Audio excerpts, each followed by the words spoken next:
hadirat Allah Subhanahu wa taala, yang mana Allah masih memberi kita nikmat kesempatan untuk mempelajari ilmu ini. Nah, adik-adik, pada pertemuan kita kali ini kita akan membahas tentang Al-Quran dan Hadis. Nah, kita akan memahami bagaimana keduanya berfungsi sebagai petunjuk hidup bagi umat Islam. Nah,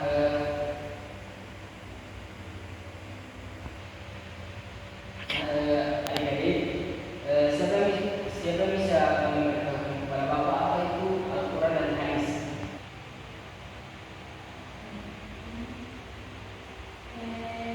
Saya Pak, kalau saya tahu itu Al-Quran itu adalah kitab suci Allah yang diturunkan oleh malaikat Jibril.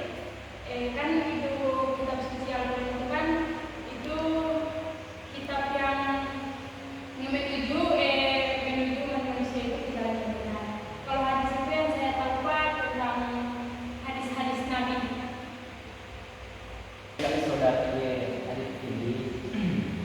Nah, Al-Quran itu adalah kitab suci yang diturunkan oleh Allah Subhanahu wa taala kepada Nabi Muhammad itu melalui perkataan malaikat Jibril sebagai pedoman untuk umat Islam. Nah, hadis itu segala sesuatu yang disandarkan kepada Nabi Muhammad SAW itu baik berupa perkataan, perbuatan, dan ketetapan Nabi Muhammad SAW yang menjadi sumber hukum kedua setelah Al-Quran.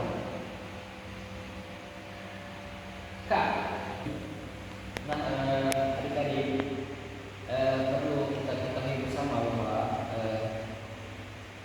hubungan antara Al-Quran dan hadis itu saling melengkapi.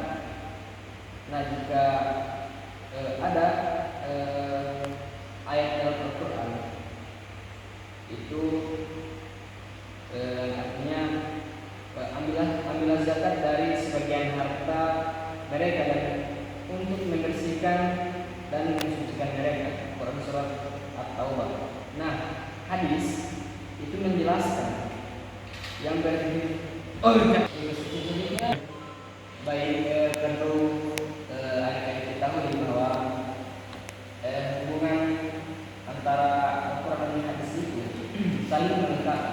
Nah, Al-Quran memberikan prinsip dasar, sementara hadis itu memberikan penjelasannya dan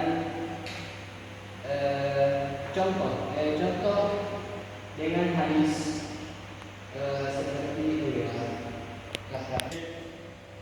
Baik,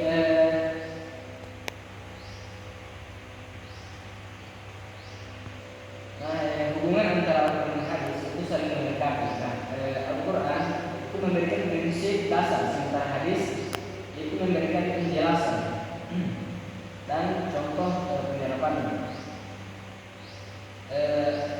Ada contohnya seperti zakat. Dalam Al-Quran Allah mengatur kewajiban zakat. Allah menyampaikan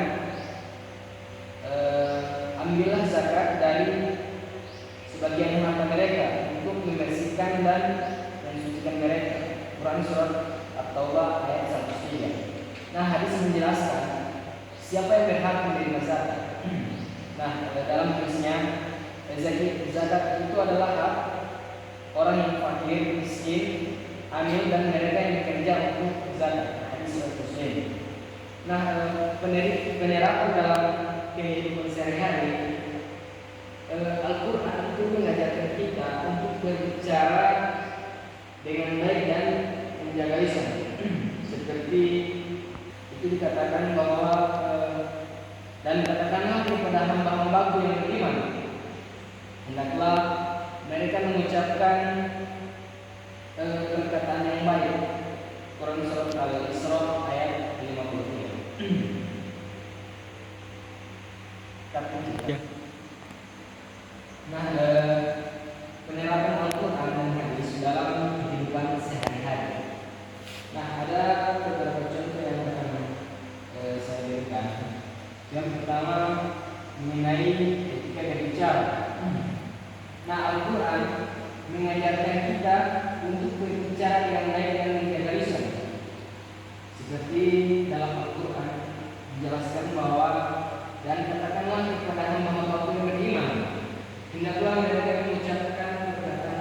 baik. Quran surat Al-Isra ayat 53. Kemudian Nabi Muhammad SAW juga menekankan pentingnya berkata yang baik atau diam. Dalam hadisnya Rasulullah mengatakan, barang siapa yang beriman kepada Allah dan hari akhir, hendaklah ia berkata yang baik atau diam. Hadis dari Bukhari dan Muslim. Kemudian yang kedua, itu menghormati orang tua. Nah, Al-Quran itu memerintahkan kita untuk berbakti kepada orang tua.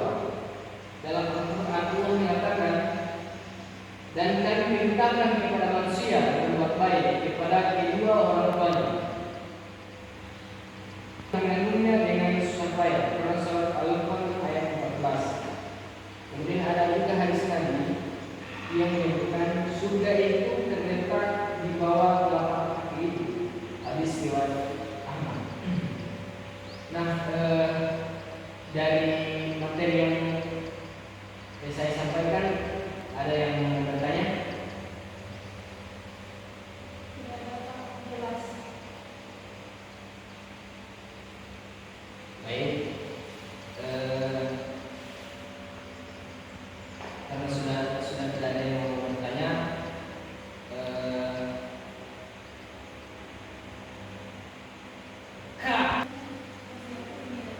baik, karena tidak ada yang mau bertanya, Bapak simpulkan. Adik-adik, Al-Quran dan hadis itu adalah dua sumber utama dari Islam yang tidak bisa dipisahkan. Al-Quran memberikan dasar ajaran dan hadis memberikan penjelasan serta contoh penerapannya. Keduanya menjadi pedoman bagi umat Islam dalam menjalani kehidupan yang sesuai dengan syariat Allah.